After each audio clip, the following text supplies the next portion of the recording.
This is no longer just a missing person report. This is a horrifying reality. How does a young bride-to-be, just 5 days away from her wedding, vanish from a secure university building, only to be found violated and discarded behind a wall? Hidden deep behind a metal utility panel in a prestigious laboratory, investigators made a discovery that shattered a community and exposed a secret that had been rotting just feet away from unsuspecting students. Initial reports suggested the victim had simply walked away, and investigators were pointed toward the exits with confidence. But the digital evidence told a darker story. Swipe card logs and security footage revealed a timeline of calculated movements that completely contradicted the early claims, turning the entire scene into a locked-room puzzle. As the search intensified, the narrative began to crumble. Every explanation offered to the police became a clue that revealed a nightmare of hidden intentions and cold-blooded patience. The evidence pointed to a disturbing pattern. This wasn't a random occurrence, but a planned act of pure cruelty. The deeper the investigation went, the more the reality defied belief, leaving everyone to wonder how such a monster could walk among them, unnoticed and silent. But to understand how such a bright life could be cut short, we have to look back at the dreams she held and the day that changed everything. Annie was 24 years old, and by almost every account, she was the kind of person people simply liked. Not in a vague, obligatory way, people who knew her go out of their way to say it. Friendly, sharp, funny. The kind of student who showed up early and stayed late, not because anyone made her, but because she genuinely loved the work. She grew up in California, in a big close family, and from a young age, it was clear she was headed somewhere. She graduated at the top of her high school class. Her classmates half joked that she'd end up the next Einstein. She earned enough scholarship money to pay her way through a biology degree at the University of Rochester, and it was there that she met a guy named Jonathan. They became inseparable almost immediately. Annie would later describe him simply as her best friend, and when he proposed, there wasn't much question about her answer. By 2009, Annie was a doctoral student at Yale, working toward a PhD in pharmacology, one of the best programs in the country. She and Jonathan were living apart at the time, about 75 miles from each other, both buried in their own graduate work. But they had a date circled on the calendar, September 13th, their wedding day. Here's something worth knowing about Annie, something that matters later. She was careful. Genuinely careful. Friends say she never walked around alone at night. If she had to stay late at the lab, she'd call someone to walk her home or wait for a ride. It wasn't paranoia. It was just how she operated. A creature of habit, in a good way. Which is part of why what happened next didn't make sense to anyone who knew her. September 7th, 2009, 6 days before the wedding. Annie called a friend named Jennifer that day just to talk. She admitted she was feeling the pressure, not just wedding stress, but the crushing weight of finishing her doctoral work at the same time. At one point, she asked Jennifer, half joking, half serious, whether she thought they were too young to get married. Jennifer reassured her, told her it was nerves, nothing more. Annie thanked her, hung up, and went back to her day. It's a small moment, but it's the kind of small moment that, in hindsight, people replay over and over, looking for some sign of what was coming. There wasn't one. It really was just nerves. The next morning, September 8th, Annie left her apartment like she always did. She took the university shuttle to campus, walked to her office, and then made the short walk to her lab. It was a route she'd taken 100 times before. Nothing about that morning suggested anything was wrong. Security cameras caught her walking into the building at around 10 a.m. She wasn't rushing. Nothing on that footage suggests she was afraid of anything. It looks, in every frame, like an ordinary Tuesday. She was carrying something in her hands, hard to make out exactly what. Probably something for her research. And then she walked through the doors and out of camera range. That was the last confirmed sighting of Annie Lee, alive. By that evening, her roommates were expecting her home. Hours passed, no word, no call. And for someone as reliable as Annie, someone who always let people know where she was, that silence was its own kind of alarm bell. At 9 p.m., they called the police. When officers reached Annie's office, they found her wallet, her keys, her purse, her phone. Everything you'd expect a person to take with them if they were leaving. All of it left behind. The only thing missing was her university ID card. That detail told investigators something important. Wherever Annie had gone, she hadn't planned on being gone long. Her ID card, it turned out, had been swiped to get into the labs that morning. But after that, nothing. No further activity. It was as if she had simply stepped into the building and stopped existing. And here's the detail that made the case so strange from the very beginning. There was only one security camera on the entire basement level, where Annie's lab was located. And it never once showed her walking past it in either direction. She had entered the building, and then, according to the cameras, she was simply gone. What followed was one of the largest searches New Haven had seen in years. Yale offered a reward. Annie's fiancé flew in immediately. Her family came from California. Reporters descended on campus. Well over 100 law enforcement officers, eventually including the FBI, joined the search. At first, investigators genuinely didn't know what they were dealing with. Was this an abduction? Had she wandered off somewhere and gotten hurt? A few people, cautiously, floated the idea that maybe, just maybe, she'd gotten cold feet about the wedding. That theory didn't survive contact with anyone who actually knew her.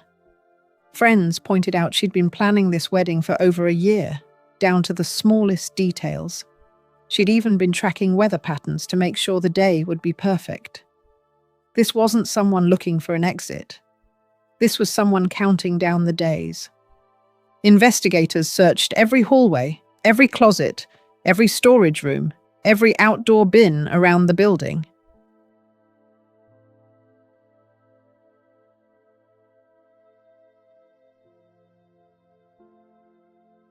Nothing.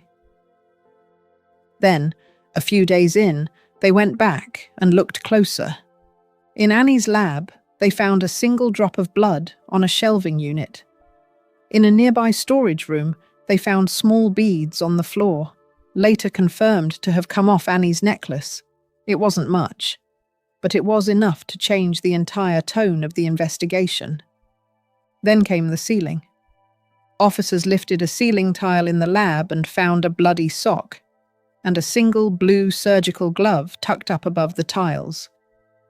When they brought in luminol, a chemical that reveals blood traces invisible to the naked eye, it lit up a neighbouring room too. And somewhere near the lockers close by, officers started noticing a smell. A smell some of them recognised immediately and wished they didn't. Cadaver dogs were brought in. The entire building was declared a crime scene. As the physical evidence started piling up, investigators got what looked like a breakthrough, a DNA hit. It matched a man with a criminal record. For a moment, it seemed like the case might crack open, but there was a problem, a big one. That man had been dead for years, shot and killed long before Annie ever disappeared. It turned out he'd once worked construction in that very building, which explained his DNA being present with no connection to the crime at all. It was a dead end, but it also cost time. Time investigators didn't have much of, with a wedding date bearing down and a family desperate for answers. Meanwhile, the case had already drawn national attention. Yale's own police chief, tried to reassure a rattled campus community, one where parents were reportedly calling their kids just to check they were safe. The story had stopped being about one missing student. It had become a story about whether an entire university campus was safe at all. Of the investigation is most unwelcome publicity. In a series of emails, university officials urged the Yale community not to speak to reporters who can be very aggressive in situations like this, where there are more questions than answers. Instead of us thinking of an Ivy League institution and an excellent education, we're thinking about crime and safety. 4 days after Lee's disappearance, the university's police chief sought to reassure the Yale community. The concern reaches far beyond the New Haven campus. His parents are calling in, checking, are you safe? Today, authorities continue to work in the laboratory where Annie Lee was last seen. Authorities reportedly have discovered bloody clothing in the ceiling of the building. Published reports say the clothing is not Lee's. Investigators are also pouring through garbage at a Hartford waste facility looking for clues. The FBI continues to head up the investigation, numbering some 100 law enforcement authorities from Yale, the city of New Haven, and the state of Connecticut in an all-out effort to find Annie Lee. And underneath all of that noise, investigators kept circling back to something simple. Whoever did this almost certainly had legitimate access to that basement. This wasn't a building strangers could just wander into. You needed a keycard. You needed to belong there.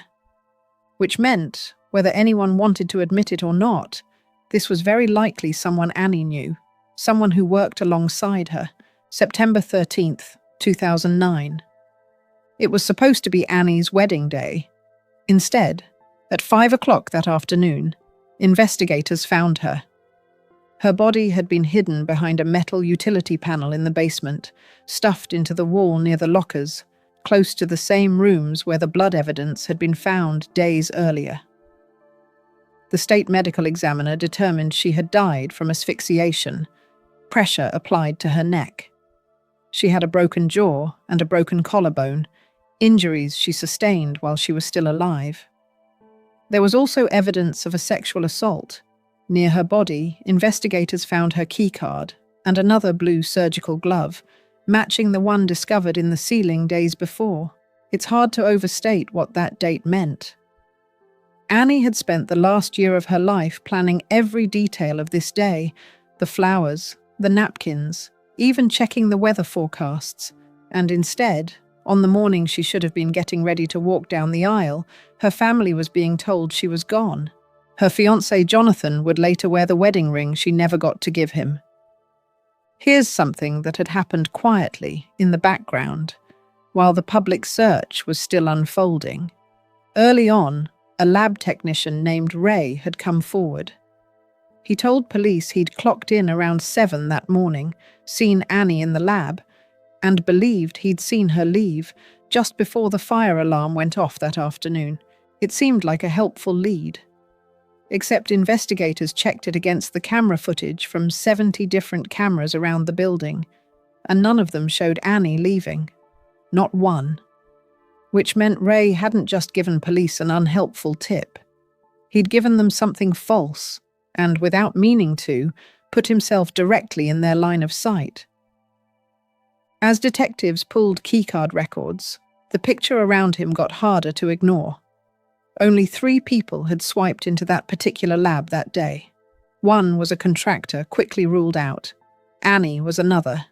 And the third was Raymond Clark, the same technician who claimed he'd seen her leave. His movements that day were unusual, to put it mildly. Between mid-morning and mid-afternoon, records showed he'd gone in and out of the lab and the neighbouring room dozens of times. Somewhere in the range of 40 to 50 separate entries, all within a few hours. He was seen leaving when the fire alarm went off, then coming back roughly 10 minutes later, at one point wearing noticeably different clothing than before. When officers eventually spoke with him directly, they noticed scratches on his face and arm, along with bruising that looked fairly fresh. He said the scratches were from a cat. He agreed to a polygraph test. It showed signs of deception, which, on its own, isn't admissible in court and isn't enough to hold anyone. He also agreed to give a DNA sample before he was released, and then investigators waited. Police have made an arrest in the killing of a Yale University graduate student, Annie Lay. Before the sun came up this morning, unmarked cars had surrounded this Motel 8 in Cromwell, Connecticut. FBI agents, local police, all gathered here, waiting for word from New Haven's police chief. They knew the arrest warrant was coming for 24-year-old Raymond Clark III, the lab technician who worked in the same building where Yale grad student Annie Lay did her research. He was inside a motel room here with his father. Authorities got the green light shortly after 8 this morning. Immediately, barricades went up on the highway in front of the motel, and a team of FBI agents raced up the back stairs, straight to room 214. There they found Raymond Clark in a white shirt, tan pants, and soon he was wearing handcuffs. Hidden behind tinted windows, he was brought into the New Haven Police Department. Hey, big man. Enjoy jail. And then, just 2 hours after Clark's arrest, all right, this is number 15, Raymond Clark. He was arraigned in court in the murder of Annie Lay. ABC News has learned authorities have been closely following Clark for days. First, quietly following him, then the surveillance soon became more overt, as Clark quickly became the primary person of... Just over a week after Annie disappeared, unmarked cars quietly surrounded a motel outside New Haven. FBI agents and local police had been watching Raymond Clark for days, and by that morning, they had what they needed. Clark was staying in a room with his father. Agents moved in, and within minutes, he was in handcuffs. 2 hours later, he was arraigned in court on a murder charge. The evidence, once it all came together, was hard to argue with. A green ink pen, the same kind Clark had used to sign into the building that day, was found under Annie's body, carrying both of their DNA.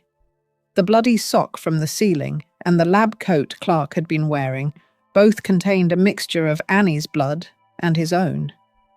Investigators believe Annie was killed shortly before that fire alarm went off, the same alarm that, on any other day, would have meant nothing at all. They believe Clark changed out of his bloodied clothing, left her body in the lab, walked out with everyone else when the alarm sounded, and then slipped back inside about 10 minutes later to move her body into the neighboring room and hide her behind the wall panel. Clark has been moved to a maximum security prison in Suffield, Connecticut, and New Haven's police chief continues to believe there was only one killer in this case. The chief said today that Annie Lay and Raymond Clark never had any kind of romantic relationship. Today, the family of Annie Lay's fiancé, the man she was supposed to have married last weekend, released a statement saying, "We want to thank all of those who were involved in preparations for a wedding that was not to be, for their quiet understanding." Investigators say they have more than enough physical evidence to convict Clark and may not even need to establish a motive. You know, the only person that really truly knows the motive in this crime is the suspect.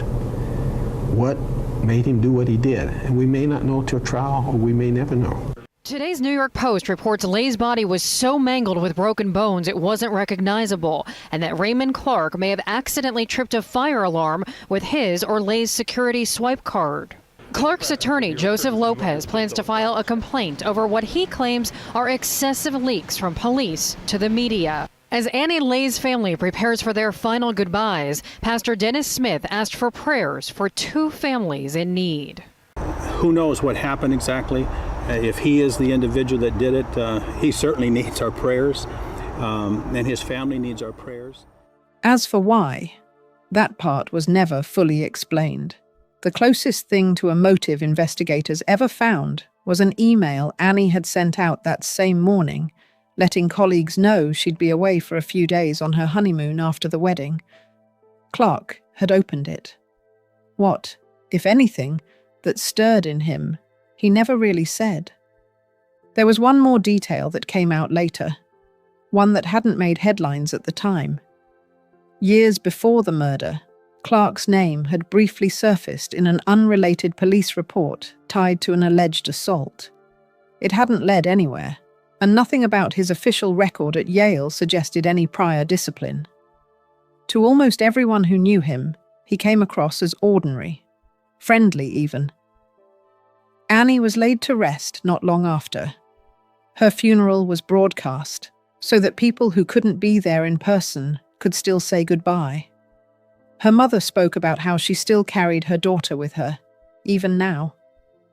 Her brother talked about only fully understanding in the weeks after just how much his sister had meant to him. John, even now, Annie is gone, but I still have you and love you very much, like my son, Christopher. I think that I speak on behalf of all of us gathered here when I say that I will never fully understand why this has happened or what happened to my sister. But since those questions are beyond our understanding, I think it is best to consign ourselves to the will of God and put faith in providence. Over the past few weeks, I have been reflecting on the role of my sister in my life, and only now do I realize how important she was to me. Annie was always the same little girl that has and will always be in our hearts and in our prayers. Jitu, I miss you, and I will always love you. Raymond Clark initially pleaded not guilty, but years later, in late 2015, more than 6 years after the murder, he changed his plea, admitting guilt to the murder charge and entering what's known as an altered plea on the charge of attempted sexual assault. That's a specific kind of plea where a defendant doesn't admit to the facts outright, but acknowledges the state has more than enough evidence to convict. In exchange, he received a 44-year prison sentence. He isn't scheduled for release until 2053, by which point he'll be nearly 70. His father spoke briefly outside the courthouse, saying the family was living with the reality of what Ray had done, and that he'd expressed deep remorse. Annie's mother chose not to attend the sentencing. It was, understandably, too painful. But her family said afterward they were satisfied with the outcome. Even so, the full why of it all was never really answered. Raymond Clark has never publicly explained what happened in his own mind that morning. And in a lot of these cases, that's simply where the story has to end, not with a tidy explanation, but with an acknowledgement that some questions don't get answered, no matter how thoroughly a case gets solved. Annie Lee's case isn't really a mystery anymore. The evidence was overwhelming, and the person responsible is serving a very long sentence. But cases like this tend to leave behind a few uncomfortable, useful truths, the kind worth sitting with for a moment before we move on. The first is that being careful isn't always enough, but it still matters. Annie did the things people are told to do.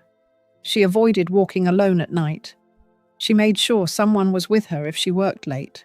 Those habits didn't fail her because they were bad habits. They failed her because the danger, in this case, wasn't out on a dark street. It was already inside the building she trusted every single day. The second is that access isn't the same as trustworthiness. Raymond Clark wasn't a stranger who broke in. He belonged there, on paper. He had a badge, a role, a routine. It's worth remembering that institutions, universities, workplaces, anywhere with restricted access, can create a false sense of safety, simply because getting in requires a credential. A credential tells you someone was allowed inside. It doesn't tell you who they are. The third is smaller, but it matters. The friction Annie reportedly had with Clark over lab cleanliness was, by most accounts, treated as a minor personality clash.